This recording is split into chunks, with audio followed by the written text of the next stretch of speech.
ஒரு சினிமா அரங்கில் முதல் வரிசையில் 20 இருக்கைகள் சொல்லியிருக்காங்க. அப்போ ஃபஸ்ட்டு லைனில் 20, மொத்தம் 30 வரிசைங்க இருக்குங்கிறான். ஸோ முதல் வரிசையில் 20 சீட்டு, மொத்தம் பின்னாடி பார்த்திங்கன்னா 30 வரிசைங்களே இருக்குது.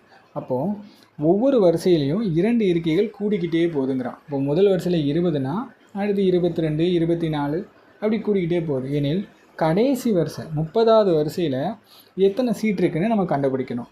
இது ஒரு கூட்டுத்தொடர். எப்படி சொல்கிறேன்னா 2 காமனாக கூட்டிகிட்ருக்கு. ஸோ கூட்டுத்தொடர் வரிசையில் கடைசி உறுப்பு தானே 30ங்கிறது.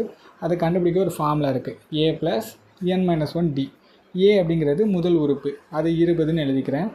n அப்படிங்கிறது மொத்தம் நம்ம எவ்வளோ கண்டுபிடிக்கணும், 30வது உறுப்புக்கு தானே கண்டுபிடிக்கணும். ஸோ 30 - 1, dனா டிஃப்ரென்ஸ்னு சொல்லுவோம். முதல் உறுப்புக்கும் 2வது உறுப்புக்கும் இடையில் உள்ள வித்தியாசம். 2 கூடுதலில் அதையும் எழுதிக்கிட்டேன்.